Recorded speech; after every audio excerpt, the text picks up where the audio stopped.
He looks to throw, looking deep downfield. He's got a receiver open. It is complete. That is Stevens for a touchdown. The Bulldog Radio Network proudly presents the Coach Gray Show on 102.7 FM, Kearney's hometown radio station. And now, here are the hosts of the show, Mike Davis, Jim Dickerson, and Coach Josh Gray.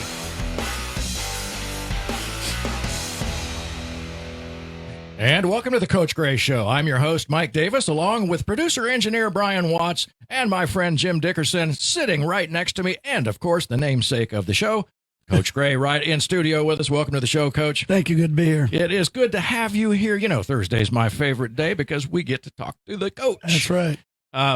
Let's just talk about this. Let's get this one out of the way. The Bulldogs are 1-2 after last Friday's 51-14 loss to the Platte County Pirates. I'd like to hear your thoughts on the game, and I think our listeners would too. Yeah, thought we came out a little slow, and we didn't really respond as the game kind of continued. We kind of battled there for a little bit, down 14, and then got a score, and we were still in the game, obviously, and we just didn't get the stops we needed to get, and obviously had a difficult time moving the ball down the field. I think as we kind of continued to go through the game at the second half, I thought we played a little bit better. We just, I think execution wise and didn't make some adjustments that we probably needed to make. And, those are things that we've got to do a better job of. And I know that sounds like a generic answer. Obviously we got to do better. That's not the product that we want to put out there. And that's obviously not our goal. And as we go through the week, that's not what we do. I mean, that's not the expectation from the coaching staff, for sure not myself, and definitely not the players. I mean, they're out working their tails off during practice, right, and doing the things that that we need to do, and it just didn't translate on Friday night from what we did during the week of practice, and then going into the game and executing that. So those are some things, obviously, that we got to do a better job of. Yeah, how much? And it's not as if we're 3 games into the season. Oftentimes, players will get together and have players meeting. Right. And I think you mentioned that happened one time last year. Yeah. And those kids have high expectations of themselves. They do. They know if they've underperformed. Did anything like that happen to your knowledge? Did the players get together and talk about it? Yeah, I think that the captains and the seniors, and we had a team meeting obviously on Saturday and discussed some things, and then on Monday as well, as we started the week fresh on Monday, we talked about what our expectations are, right, and going out and having some making sure we're executing, and right, I know again that sounds well, duh. But, well, but that's the bottom line. And, sure, and I think a lot of it, we wanted to make sure that we have got great energy in the locker room, and we've got great energy out on the field, and we've got great energy when we're practicing, and don't be so, without lack of better words, stale. Mm-hmm. Let your emotions show out there on the field and have that pop. And I don't think we had that pop on Friday. We didn't have that flying around, that kind of almost like we're afraid to make a mistake or something, if that makes sense. You can't play football that way. You gotta go and execute like how to, and not worrying about I got to be so tight that I'm going to make a mistake. That can't be your mindset going in. So we had a good meeting, I think, on Monday, and got our minds right, and kind of discussed a few things about where we're heading, what is it that they want? Well, what do we want from the 2 losses is, obviously not the way you want to start, let alone back to back. Right. That's something that we don't want. And our expectation is obviously a lot higher than that. Mm-hmm. We expect a lot from them, and they expect a lot from themselves. And obviously I expect a lot from myself, and making sure that we're ready to play. And, that's not going to make our season off that. We've got a lot of season left. Yes. And a lot of great things, and we got some kids coming around, and starting to understand a few more things week by week.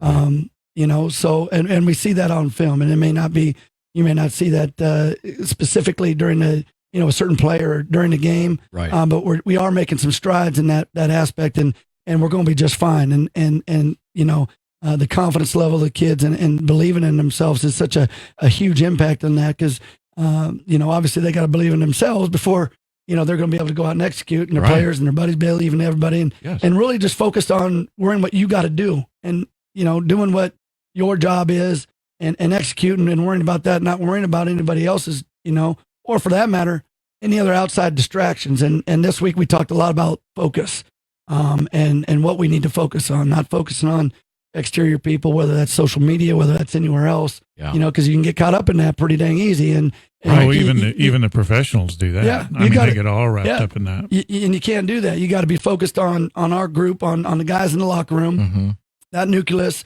and everybody that's behind you, and focus on that and on what we got to do, and everything else, is non-existent. And that's easy to say, but for high school kids, sometimes that's hard to do. I was going to say, no, you've got a really tough job because, even looking at the professional level. So I'm going to take a random team, the Miami Dolphins. They're horrible, and they're getting stomped every week. And those are adults that have done this before, and they're having a tough time with it. You've got to motivate this team and keep the energy level going. It's tough. It's tough, but you got to move on. I mean, and that's exactly right. And I think the one thing that's important, and I see it, and we see it in the locker room, is the kids are bought in. They know we're on the right path. Right. Obviously football is winning ball games is huge, and that's obviously a huge goal.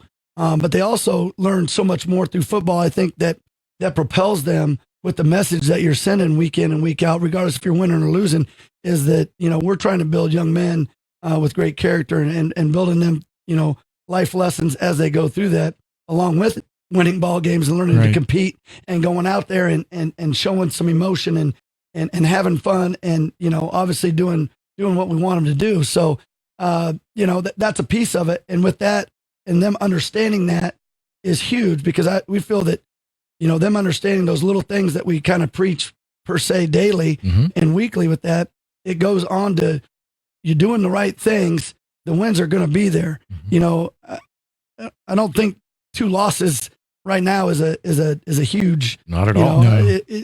But it can be if you let it affect you. Right. How are you going to, respond to it? This is their time to shine. Yeah. I mean, because if everything's going great, that's where everybody's like, oh, everything's going great. Yeah. Now's the time to show, because what you're saying is absolutely true. In real life, as you get older, as these kids get older, everything isn't going to work out the way you wanted it or you thought it would in your head or whatever else. No, sir. Ask me how I know. But anyway, things change pretty quick. Exactly. But this is where you and they understand that, and you see it in their eyes when you're talking to them. I mean, they understand that piece.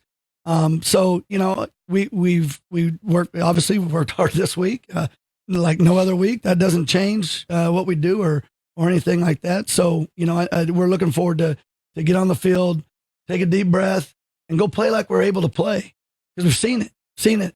And it's just got to translate. Right. So we're those, like I said, those guys are getting better each week, and we'll be there for sure. Yeah. I mean, we saw, we go back to the Harrisonville game, and it was kind of a sloppy first half. And then we saw a completely different team out on the field in the second half of that Harrisonville game that just absolutely dominated their opponent. And we were looking for that last Friday. Right. And in fact, I saw a different level of energy as the kids, even as they sort of streamed on, one by one, a few of them coming back on the field, and they were, doing the big chest bump and the jump and that, all of that. And it looked like these guys are ready. These guys they're going to come back. It just can't be lip service. Yes. No, we got to go do it. Yeah. No, that's absolutely right. But we have seen enough. Anybody that saw that second half against Harrisonville has seen this machine work properly. That's right. And so there's no doubt in my consistency. I like the way you say machine. It is the machine. Yeah. Yep. The consistency and being focused in on what we got to do. Yeah. And I think having a look at that, the proof of that machine is something all those kids need to look back on. And it's nothing to take away against Platte County. That's a good football team. Oh my goodness, yes. They've got some good athletes, and so do we. We just right. I know we're better than what we showed on Friday. I think that's the right. key is we got to come out and do it. Yep. I think that's right. We did see there were some highlights, and I mean a couple of kids here. I really want to single out. We've done this before. First of all, let me just mention because we did single out somebody here at the radio station, and we weren't quite sure about how to go about this. Our Stables Player of the Week. We get one per week. And it's a very difficult thing to do. It doesn't by selecting one player in a given week. It absolutely doesn't. While it shines the spotlight on him, it's not to shadow anybody else on the team. And we want to be very clear about that. But our Stables Spotlight Player of the Week was number 15, Ian Acosta. And I think we wrote some copy along with this. And what it talks about mainly is that the gaudy statistics really don't measure an athlete's character or what's going on in their heads and their hearts and things like that. I think, Ian Acosta, from my perspective, embodied kind of what happened. We see a really good kid who is at a young age is taking on some extremely difficult leadership role on a team. And, look, he's going to be terrific in another couple of years. He's going to be terrific this year. But he's just going to get better. But I think what he sort of went through just as the quarterback, and this is just me. There were a couple of times he was running for his life, and that happens in a football game. If you're going to play the quarterback position, you're going to run for your life from time to time and have to throw a ball downfield just to not get clobbered. So I get it. But I think Ian sort of embodied that character and the ability to come back after a difficult challenge and what you might call a misfortune. I think he did a real nice job of staying in there. And if nothing else, we selected Ian to sort of embody the rest of the team that we know these are hard workers. These are good kids. These are people that work their tails off during the, said the wrong thing, that worked really hard over the summer and brought back, a great level of fitness and enthusiasm and ability to play this game after the summer and get them to where they are now. I just wanted to hand it to Ian, but as we do that, the Stables Player of the Week, we also congratulate the rest of the team. Having said all of that, unless you'd like to comment on Ian, yes, gladly. And I know we've touched on this before. Being a sophomore as a starting quarterback, last year he was playing on Thursday, freshman games, right, to a Friday night guy now as a sophomore. And he's done a good job of understanding, and he's gritty and he's very coachable. He's a yes sir, no sir kid, right. And he wants to learn, and he's, always willing to spend a little extra time, coming in and meeting with Coach Diefenbach and watching film and studying the opponent's defense and kind of getting into some of the film and learning what they do, and does a great job with that. And he's, like you said, he's getting better. Mm-hmm. Not that he's, he wouldn't be the quarterback if he wasn't the dude from the get go. Right. So, he's a competitor. Yeah. He's a competitor. And he's never going to give up regardless of the situation. And I think you see that on the field. Yeah, he's the most visible. Look, the quarterback's always the most visible. And on a night like that, sometimes you really do, you go back to what is the easiest thing to see. Where do you go when you're trying to make an important selection like Player of the Week? And again, I just can't emphasize enough that it's in no way to overshadow any others. Jim? No, you're right. There's a lot of times that when we're trying to pick the Player of the Week, we literally sit there and we have this, we're like, well, what about this guy? What about that guy? Well, this guy did that guy did that. And like we've said over and over and over, I mean, for one guy to shine, whether it be the quarterback or Garrett or whoever the case may be, all the other guys had to shine too for that to work. Right. So, we hate, it's neat to do, but at the same time, just so everybody knows, it's not like we go, it's that guy. Exactly. I mean, we literally will sit there and go, what are we going to do? Well, in fact, I sent Coach Gray a text wondering if and by the time I saw your selections, we had already decided on ours because I just wondered, what are we going to do here? Yeah. So well said, well spoken, Jim. Before we go to break, I do want to mention though there, and we'll come back and talk about some of these others, but your special teams player of the game was Trevor Fritz. He had 5 punts for 191 yards. That's a 38.2 yard average. That's a pretty good night. He boomed some of those. Yes. I mean, he saved some field position, obviously. Exactly right. And got us out of some jams and did a nice job of punting the football. Yeah, and he was standing in for ordinarily Jacob so it's nice to have a couple. You get at least two good pumpers. I don't know what else you got back there, but very cool. And he did a fantastic job. Yes, and you call them special forces, we call them special teams. Yeah. I like that you say special forces. That's awesome. You're listening to the Coach Gray Show. We're getting ready to take a break here. Stay with us. We'll come right back, and we'll talk about some more of these awesome players. Stay with us.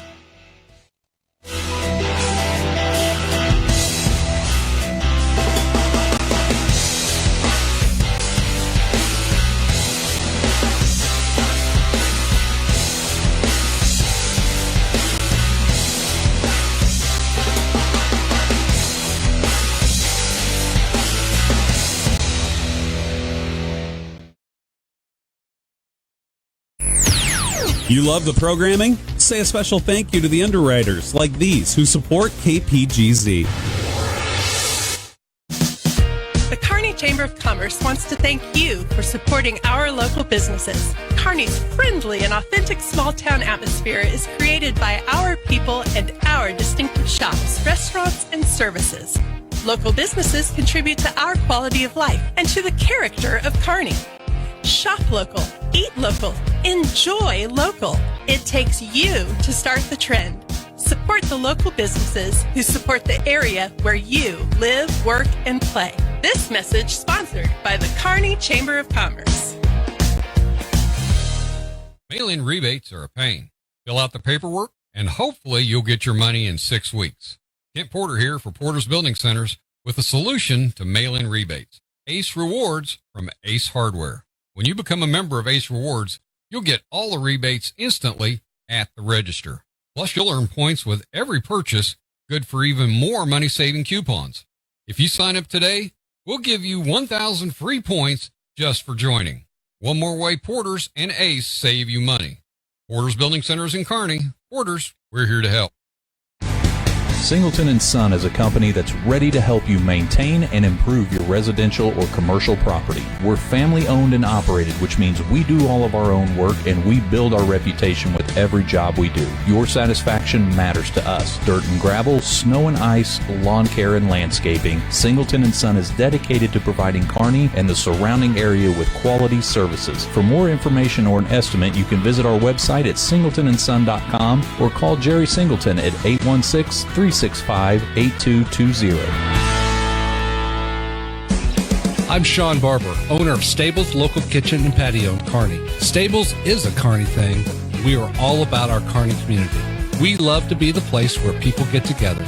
Stables features a full menu with a scratch kitchen, offering lunch and dinner options, as well as a weekend breakfast starting at 8 a.m. on Saturday and Sundays. We are big believers in keeping it local. Stables has been a proud member of the Kearney community for almost 20 years, and we are very appreciative of the ongoing support from this wonderful community.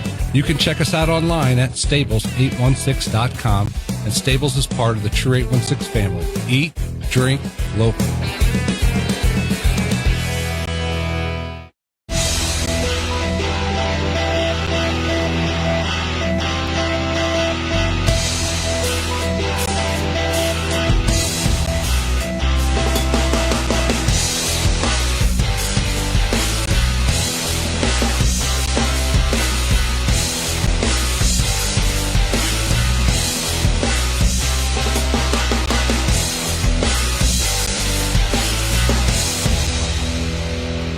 And we're back on the Coach Gray Show. We have the coach. The ball coach is in studio with us today. Coach Josh Gray, coach of your Kearney Bulldogs.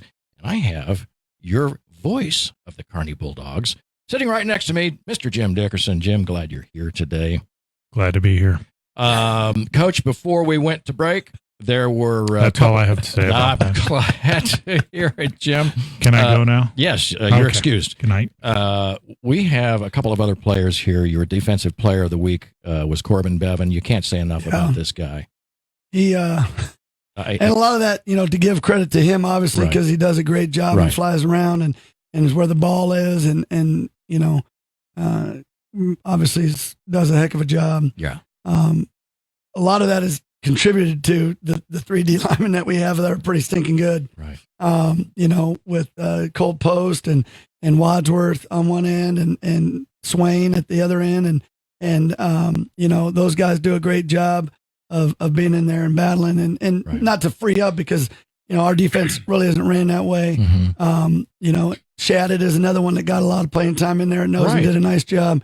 Those guys, we don't say that, you're going to occupy this. So the linebackers, our defense is kind of structured a little different that, we want to penetrate and make sure we're getting to the ball and they're linebackers except on the line of scrimmage, but they do a great job and Corbin again, showing how athletic he is and does a great job and played a little bit of offense for us as well at our fullback spot. And, is just a well-rounded athlete and a great kid and works his tail off. Yeah, it shows. Talk to me about Shattuck. He's a guy that I've just seen a little bit of this year and I'm sorry, I just don't recall too much about him last year. He's number 14, is that right? That's Swain. Yeah. Okay. So Shattuck is, he was played tight end for us last year. He was one of the tight ends last year. Okay. We went away from a tight end this year. And has done a great job for us. We had him at a linebacker spot, like an outside linebacker spot, and felt he was probably a little more comfortable inside. So we've been working with the D line and has really come along and definitely provided some depth and allowing us to do some different things inside there for us. And thought he did a really nice job inside and comes in on another offensive package for us that we run and has really, really done well and is on special teams with us as well. Yeah. I know Jim and we've talked about him on the air during the broadcasts, during the games. And he's one of those guys where we haven't called his number enough where I can say, oh yeah, there he is. And I'm watching for him. Right. And so there he is. He turns up, makes a nice play and we're talking about him. We're putting his name over the air. Yeah. And there he is. So we'll make it a point to sort of keep an eye on him. But yeah, that's one that I will definitely. Now here talking about guys that I wanted to keep an eye on. Your Trenches Player of the Week was Anthony Wadsworth. Remember we saw him, Jim, over at the Jamboree, and the guy was one of those guys that you said, you might have to reel him in from time to time. Right. And last thing he was running around, he was up and down the track and all that sort of thing. Right. And a guy that's got that kind of motor, you don't want to mess with that. That's a Ferrari, and you don't want to mess with it. He's quite the character. Yeah. I mean, he is 100% going all the time and is a football fiend and loves the game and plays 100 miles an hour. And, he's that's don't what want you to be, love. Yeah. There's not, I mean, he just is. Does he stop long enough to listen? You kind of got to reel him in a little bit now. You got to reel him in a little bit every now and again and get him focused and get your eyes right here. Hey, listen. It was hilarious because when we were at the Jamboree, right. I don't know. I'm going to date myself here. Do you guys ever see the movie Coming to America? Yes. He was running up and down the sideline there for a minute, and I wanted to go, "What are you doing? It's halftime," because it was kind of in between everything. Yeah. He gets fired up, but he was just getting. He had the whole Kearney section, which, by the way, I think was bigger than even Liberty's. Right, and we were at their field. Yeah. But he was cheerleading. He had the whole Kearney section all riled up. He's a ball of energy, man. Yeah, and he's that way in the weight. I mean, he's just. Yeah, he's a fun kid to have around. And, well, good for him for being the Trenches Player. But you need those guys. Yeah, I mean, absolutely. You really need those guys. He'll spark some fire in you now. He's you're talking about reeling him in. Is you kind of got to hey, right here, focus for 2 seconds. I hope he's listening. Well, I'll tell you what, he had me fired up that night. I was like, let's go to Sonic. Yeah. Well, that is absolutely why he was on my I got to watch this guy list. Yeah, he is. And Keep here your it eye is. on him. Yeah, he had a terrific game, and good for him. Trenches Player of the Week, Anthony Wadsworth.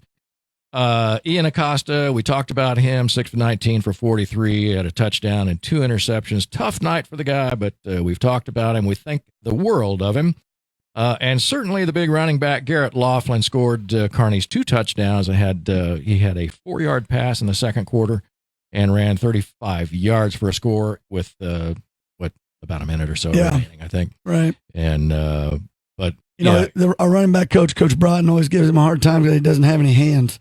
And I think he's got the softest hands, man. He caught that ball. That was a nice ball to him, right. and he had to reach for it a little bit, and it was a perfect spot. And for him to get in the end zone, obviously he's got a great burst and caught that corner of the end zone and put it in. So he's obviously you watch him play every week, and that's another dude that's dialed in and focused throughout the week and wants to do well and does a great job and is always wanting to learn and he is always asking questions, just intelligent questions of where things are for him to see and to fit. So he's and I could say that, to be honest, I could say that about all of them. And there's always these kids that they work their tails off, and you get hard, you get kind of you hurt for them because they want to do so dang well, right? And sometimes it clicks, and sometimes those mental, sometimes the things just aren't there where it's not clicking, right? And you feel for them because they're so passionate about playing, yes. And sometimes you don't necessarily see that on the maybe at a game but they're passionate about playing, and they want to do well for, obviously for the team. Sure. They want to do well for the school, and they want to do well for the community. And it's, and it hurts them. And, when they don't perform well, it could be a practice, maybe they didn't have a great practice. Had a conversation today with a kid, with one of the players, and, he didn't have wasn't a very good practice yesterday for him. And, and he was struggling a little bit. And, those are things those are teachable moments to those young men that, like we talked earlier, not to regress, but there's teachable moments that, hey, don't let that's one thing. You got to be able to rise over those things and fight through that adversity. And I know the word adversity gets used a lot, and it probably gets overused, to be honest, but you got to learn to get through those obstacles and hey, there's another, the next down, the next, next series, the next day, the next, whatever that is, whatever is going on in your life at that particular time, you got to be able to overcome that. And it's not going to define you. And I know I said this a couple of weeks ago, it's what you do after that defines you, and that still holds true.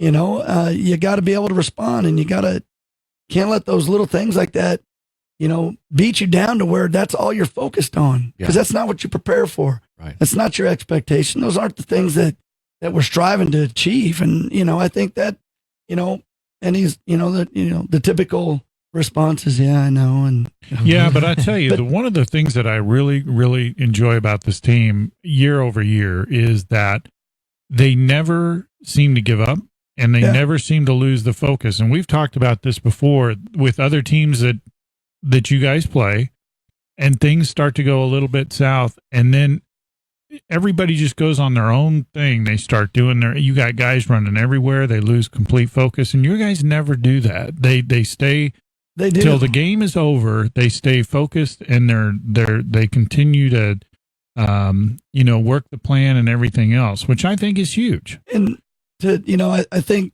if you look at some of those, and I know, and I don't let, I got pretty thick skin. I would think you'd have to for the position. I got thick skin, but the one thing that, I don't know, maybe I shouldn't say it or not, but, I think you hear some people talk and, well, you gave up, or, or these kids give up, or they think. And I'll tell you this, our kids don't give up. Right. Didn't give up in the fourth quarter to stay the game. There was no quit in their heart. They fought through that game. And it's the same thing last Friday. Could we have executed better? Well, that's obvious. I mean, I think anybody that was at the game, watched the game, whatever the case may be, that was an obvious. But they don't give up. They fight, and they've got a lot of pride in themselves and in what they're doing. So, to kind of piggyback what you're talking about, I've never seen them give up. No. That's the last thing that they want to be known as, if you will. off of that. No, and if you've ever, and most people have, but if you've never seen a team give up, I mean, truly give up, it's obvious. You got guys going everywhere. I've seen guys literally, I actually saw it at a pro game. I've seen guys walk off the field because things aren't going their way. Right. Your guys never do that. And they're in every play and they're playing every play as if it were the first play. Yep. So I think that's commendable. I do too. I mean, you've got to do that. You can't, in going back to what we said, that's real life. Right. In real life, things are not going to go your way. You can't just give up. Or you're going to wreck your car. I'm out of control. Oh, okay. Goodbye. Well, I think one of the things we talked about last week, it may have been last week, was the Pop Warner, the feeder program. Right. Many of these kids, you've known and you've seen them grow through the program. Oh yeah. From first, probably about whenever they start coming to youth camp, And how old are they? In first grade, kindergarten, first grade, second grade, as they come through on our youth camp in the summer, and it's funny to see them. I remember Ian Acosta when he was in first grade. It's funny. He won the PPK every year. Yeah. His mom would come down, we'd shake hands, he'd get a picture. He's got a picture every year winning the PPK. Oh my gosh. Back from youth camp, and now here he is.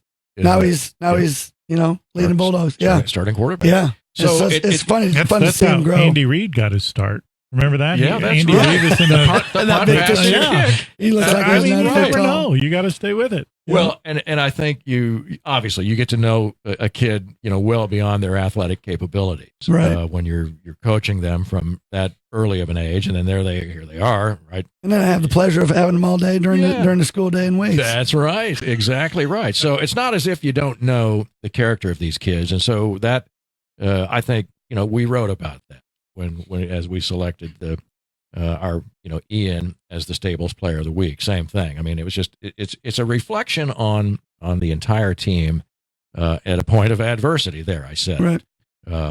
That absolutely doesn't in any way it doesn't brand it doesn't because you lose a game doesn't brand you as a loser. It's just the way it works in life. We know that. Let's talk about this team coming in tomorrow, Coach. They've got a 3-0 record, Winnetonka, the Griffins. They beat St. Joe. I have a question. Jim, yes. What's a griffin? It's like a winged dragon, I guess, or something, Do right? you know what a griffin is? I don't know. Once again, Jim Dickerson has derailed the show. I just want to know what a griffin is. Do you know what a griffin is?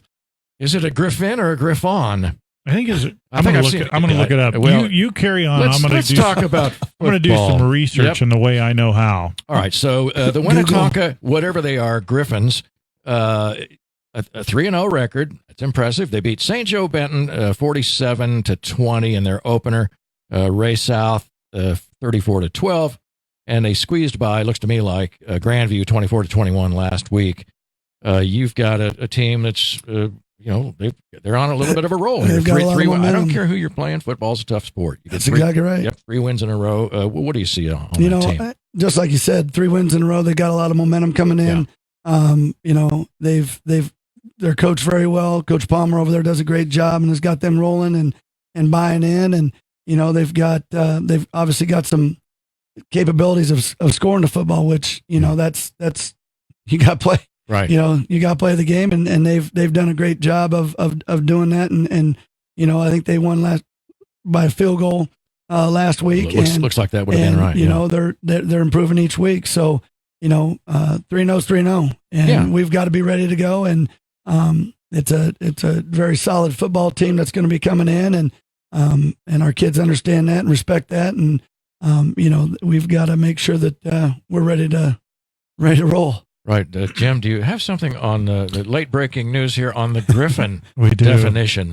And do you want me to just take us a break there, Brian? All right. I'm getting the yes, so I get to do the out. But a griffin, and I got to put it real big because I don't have my glasses on. I'm not going to do that. Coach, I hope you don't mind if we take some of your time here. That is a legendary creature with the body, tail, and back legs of a lion and the head of an eagle, and it has large talons. It So the question is, can a bulldog beat a legendary creature?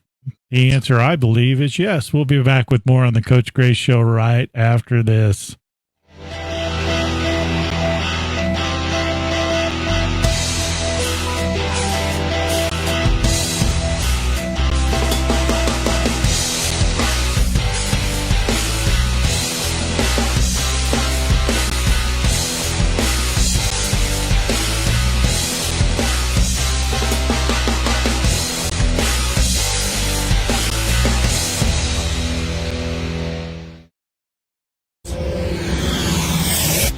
Corporate underwriters of KPGZ programming include these fine businesses. Since opening our doors, TDR Auto Plaza has made major changes with a full-service department open to the public, and we have brought in more late model and low-mileage trucks and cars for our customers. We know there's a lot of places you can buy a vehicle, but we're your hometown dealership, and we're there for you when you need us most. We've been helping our neighbors drive dependable vehicles and save money year after year. TDR Auto Plaza, 801 North Country Avenue in Kearney. The phone number is 816-903-3300. TDR, your hometown dealer, changing the way used cars are sold. So we really want Porter's Kearney Body Shop to be your true neighborhood body shop. Yeah, but most people have heard that before. What's different about Porter's? Your vehicle is a big investment. We know that. When something needs fixing, you want to know it's going to be done right and that you're getting the right deal too. So how do I know Porter's is more than just words? You'll get neighborhood service because we are your neighbors. Whatever the make or model, our job is to keep you on the road, not in the shop. Porter's Kearney Body Shop, 104 West Main Street in Kearney, 816-628-5621. Porter's, where customers have been driving away happy since 1982. State Farm, Kathy here. Hey, it's Mike. My team just pulled off the biggest upset ever. Nice, Mike. And some fans are getting crazy. They even flipped over a car. Whoa. Turns out it's my car, though. Oh. But I don't want to be upset right now. I want to know State Farm's going to take care of this, right? We got you covered, Mike. Yes! Woo! Go with the one that's here to help life go right. State Farm. Tracy Tucker, State Farm at 751 Watson Drive, Suite D in Kearney, Missouri. 816-903-5550. Football players know linemen are vital to the team. We know that too. Platte County Electric Cooperative's mission is to empower communities and energize life with safe and reliable energy. And a vital part of our team working to make this happen includes our dedicated linemen. From building new lines and services to restoring your power, even in the worst storm conditions, our trained linemen are vital to the success of your cooperative. Platte County Electric Cooperative. For more information about our services, you can visit us online at www.pcec.coop.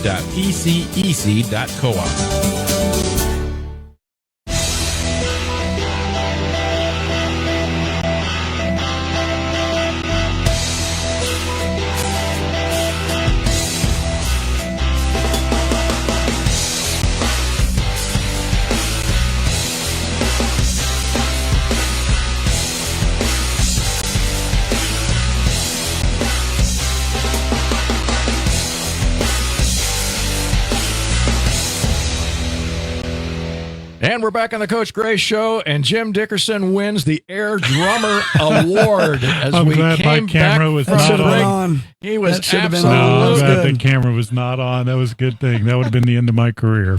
Over. That was pretty good, though. I think Coach Gray was getting into it, too. Yeah, they didn't know that. Yeah, that Jim could do the air drums. That's exactly right. Yeah. I have many skills. Yeah, that was awesome. I am kind of a big deal. There's no doubt about that. I think, and you'd be the first to tell us. So, yeah, in case you didn't know. Winnetonka, the Griffins, now that we know what a Griffin is what, Jim? The combination of a lion? It is a fictional character, fictitious character, and it is a combination of a lion's head and an eagle's talons. And for those of you who know Napoleon Dynamite, does it have large talons? So you got that going for you. I hope that movie isn't too old that our listeners don't. There's 3 people who probably got that. 4 if you want to include Brian, but even Brian's looking at me a little weird. Oh man! All right, so the Winnetonka Griffins. Did you notice I derailed the show again? Well, I sort of set you up for that, so I'll take partial responsibility. But there's something. I did see some video, Coach, on the Griffins, and we know pretty much any football team, any varsity football team in the city is going to have good athletes on it. So, but we tend to refer to guys that can really run fast out of the backfield and get around players, and a quarterback who can not only throw the ball but can run the ball. He runs it pretty well. We like to refer to them as athletes. So, and wide receivers and so on and so forth, which is to not in any way imply that the rest of the people on the field are not athletes. Right. However, I think those kinds of players put a ton of pressure on a defense, regardless of who you are or how good you think you are, to contain said athlete. You got to be disciplined in that aspect, because I mean, obviously, when you got a quarterback that can throw the ball pretty well to some guys downfield, that and they got some team speed, and when he's able to get the ball down the field, that's obviously you have that to contend with, as well as a quarterback that can scramble and run the football, which you have to contend with as well. So and they've got some big old linemen, and that's obviously why they are where they're at, and defensively, their defense plays fast. They're getting to the football, and they've got some outside linebackers and some D linemen that are pretty physical up front. So, you got to be, again, disciplined in what you're doing, and you can't overreact to it. If you're putting a pass rush on a quarterback, you can't get yourself too far upfield. You can't, you got to be under control with a controlled rush and controlled pressure, and make sure that you're putting yourself in position where you're not, working so hard that you put yourself out of position. Yeah, I think that's where it comes back to fundamentals oftentimes. Right. And I would imagine you do periodically as a coach have to remind players. Oh yeah. And that's a focal point, right. Each week when, especially when you get a team that can throw the ball well and is running the ball well as well with their quarterback or with their running back. You can't try to play outside of your realm. And that's, a lot of it. And I know I touched on that briefly before, when you try to do too much, you end up doing nothing, and you got to be, stick to what you're doing and let the other players do what they're supposed to do. And everything kind of meshes to well, nice and in a nice little package. Yeah. But when you start kind of playing out of the realm of yourself and trying to do too much, you end up,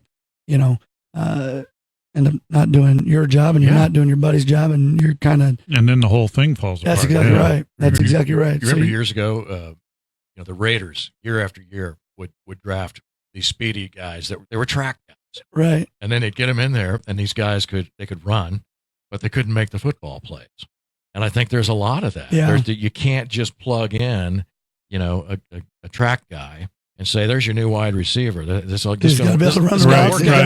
Right. And understand it, read the defense. Yeah. Well, because, and some people may not completely understand this, but when a guy runs a route, everybody needs to know where he's going and what he's doing, and the quarterback has to know what the route is, because when you throw the ball, if the guy turns left and you think he's going to turn right, that's when. And the funny thing is, the quarterback takes the heat for that, right? Because nobody knows that guy didn't run far enough, or he slowed down, or he sped up, or whatever. Or ran the wrong route. Ran the route. Yeah. Had a mental bust. Well, did you see he threw that ball out in the middle of the field? Yeah. Right. So that's execution by everybody. And that's, what do they say when the quarterback completes it to the emblem at the 50-yard line, because the ball hits the mascot, but the receiver went left and went over to the line. And everybody's like, nice, hit the mascot, well done. Right. So, well, so much for execution. But I really do believe that there is somebody's phone is ringing, and I don't know where that's coming from. It's not mine. I'm not going to answer it. We need to do it like they do in class. All right, give me your phone. Is that what you do to your kids? They usually don't bring it into the weight room. They've nice learned. move. They better not bring it into the weight room. They don't have any pockets anyway. So what the heck? But going back to the discipline thing, the best example I think of when people, before they learn the discipline of the sport or whatever, take kids soccer when they first start. Oh, yeah. You have a ball and a herd. Yeah. And everybody. Yeah. And eventually, as they get older, you'll see one kid that'll stand out by themselves, and they're the one that gets the ball and then just trots down, scores a goal, because everybody's all in a herd over here. But in football, it's the same way. I mean, we talk about that over and over. Every player has a responsibility on every play.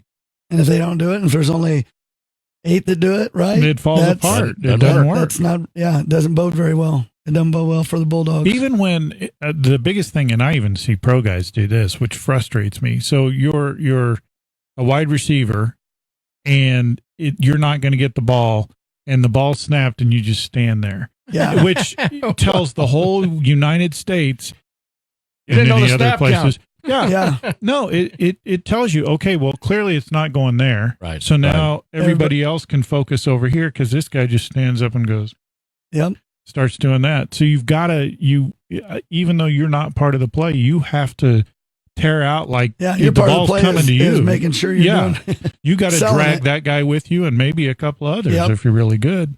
Hey, as we're getting nearer to the not so much. I think it's on topic, Jim, for a change.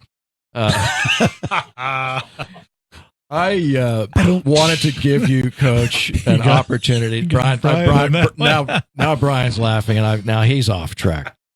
I would like to give you the opportunity to talk about your coaching staff. You don't do this alone, obviously, but you have you've been able to assemble this group. Yeah. You're responsible for those guys and being here, and you saw something in them, and here they are. A good job. Yeah. Let's talk about them. And then the good thing is they keep me pretty young because they're pretty young dudes. So I like that. That's they keep me on my toes a little bit. Coach Diefenbach, Caleb Diefenbach is our offensive coordinator. He's been with us now third year, same year that I got the head coaching position, and he does a great job of that. He also coaches the quarterbacks as well, so he spends a lot of time with Ian and all the rest of our quarterbacks, and he teaches up at the high school. Our defensive coordinator is Marcus Brinkley, Coach Brinkley. Right. He's new this year. And it allowed me to kind of be a little bit more of a different dynamic on my part now this year, as it's been in the past. And he's done a great job of coming in and bringing some energy and bringing, getting there. Got great knowledge of the game and defensively does a great job of those guys and getting them settled in and taking care of what they need to take care of. He coaches the inside linebackers. Coach Daniels. Chris Daniels is special teams, our special forces coordinator. He's been here. How many years has he been here? He's been here for a while. Wow, yeah. I'm trying to think of the day, but he's been too long to remember. That's right. Yeah. He's been here and took over the special teams when we took over here, and he teaches over at the middle school, or excuse me, at the junior high. And he also coaches our outside linebackers, and then works with the special teams and does all that, which is special teams is we've talked about it, such a key piece of the game. And, I think a lot of teams don't necessarily spend a lot of time on that. And I think it shows, and I think we've done a great job over the years with that. And he does a great job with that. So those are kind of the coordinators, everything. And then Coach Backus is our offensive line coach. He's been here since the beginning. He played offensive line actually, at Truman, and was an offensive lineman with Conrad Schottel, who's a former quarterback here. So they were together at Truman, and how cool is that? So he's back. He coaches our offensive line. Coach Hummel coaches our defensive line. He's a former Bearcat up in Northwest, and has been here and does a great job with our D line with those guys. So Coach Kohlauer coaches our safeties. He's been around the area. Been here for quite some time. So Coach Kohlauer does our safeties. Coach Wendell, former player for the Bulldogs, came back and he's coaching our corners in the secondary. So he's been a part, and he's back home and as a Bulldog and has done a great job with those guys. Trying to think now through the defense. We've got everybody. Coach Brock Broughton, former running back for the Bulldogs, done a great job playing running back. Is now coaching running backs here. Great to have him on staff, and he does a great job with those guys. And it's fun to have him back on the sideline and back to part of the program. And right. Coach Kelly coaches our wide receivers. Does a great job. This is his second year now with the wide receivers, and has done a great job. And he teaches up at the high school as well. Trying to think, did I miss anybody on the offensive side? While you think about that. Coach Rooney. Oh, yeah. Coach Rooney, our fullback coach, he does a great job of those guys and relating with them. He played ball. I'm trying to think now. What am I going to say? I'm probably going to say the wrong place. I can't remember now. He's going to give me a hard time. New England? No. No, sir. No. But he does a great job with our fullbacks. And all of those guys, they all have families and they all spend a lot of time. And, and I think I think some of the wives, they all understand what it takes to be a coach as far as the time. And I know my wife does, and she does a phenomenal job of holding down the fort at home. Right. And it's important that the families they get that, and and allow us to do what we need to do with coaching wise, because it does take a lot of time. It takes a lot of time if you want to do things the right way, and that's a testament to the Bulldog coaching family, and that piece that they're supportive of the things that we do and the time it takes. The things that amaze me is, first of all, the number of coaches. Because when I was in high school, I think we had two. Yep. We had the head coach, and then the guy that helped the head coach, and he a lot of times was just carrying like water and stuff like that. He didn't do anything, and I'm kidding. In a water pail, did you have a ladle for the water? And it had holes in the bottom because you didn't want to have, you didn't want the guy standing there. The other thing, you got a coach that reminds me of somebody. Coach Brinkley reminds me of a snapper for the Tennessee Titans. Bo Brinkley. I wonder if there's any connection there. It's kind of funny because they're in the booth right next to us, and I glance over there every now and then, and I see him standing right there, and I'm like, "Hey, look, Bo." That's no, Bo. It's not him. But we had Bo in here, I don't know, 6 months ago or so. So he was a great guy. Great guy. Yeah, he is. He's humble. Mm-hmm. Bo's very a much guy. so. He is very deeply. I mean, he is very centered in what he wants to do, and comes back, and he's the same Bo as he was when he played. But he was, and we told him this when he was here. He was typical of the product that you guys put out. That's right. Because if he was sitting in here and nobody knew who he was, you would just think that he's just another guy. Listen, we went out of our way. Brian booked him for the show. And we went out of our way. In fact, I think we scheduled it at a different time just so we could get him on the air. Yeah.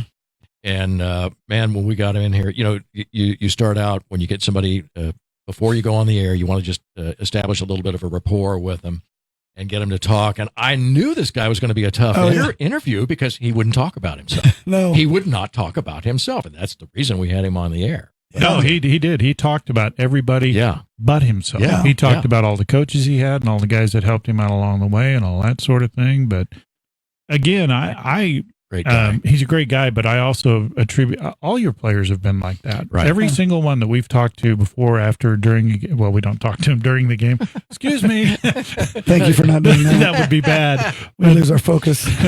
all the players we've talked to after the game, I mean, they're all that way. Yeah. So I think that's a tribute to you and your whole coaching staff for what you guys do. Yep. And the community. I mean, we're kind of in an area that they understand. I think the way that's things right. roll. Right. There's a culture, and that's a huge piece. I mean, we live in a great community, and this is the best. Bias obviously because we're here, but well, you don't spend your time parenting because the parenting has been done. Right. When you get those kids, you're not having to do too much of that, I don't think. But you can spend more time on football and less time on character building, although that's obviously enters into that's a big piece. But you've got kids with strong character. Yep, that's exactly right. Yeah, which is really cool. Coach, we wish you all the best of luck tomorrow night against Winnetonka. We will be broadcasting the game, barring any unforeseen circumstances. We will do our best to bring you the play-by-play broadcast, and we'll start at about 6:20 with the pregame show. That's 6:40. 6:40 Mike with the will pregame start show. at 6:20. I'll be there about 6:40. I'll be there early. The game will start for Mike at 6:45. For the rest of you guys, 7 o'clock. Put it this way, Jim, I'll be there oily. So, to get an early start. Yeah. Anyway, we want to wish you the best of luck. Yeah, thank you very much. I appreciate it. We're behind you. The community's behind you, man. Appreciate that. Let's get out there and let's get a victory. Thanks for having us on and talking about our kids because, obviously that's what it's about. That's what it's about. Yep, no doubt about it. You've been listening to the Coach Gray Show, and the star of this show is indeed Coach Josh Gray, the coach of your Kearney Bulldogs. We love having him on here. Thanks so much for listening. Come back next week. We'll have him here on Thursday at noon. See you then. Thanks so much for listening. 102.7 FM, KPGZ.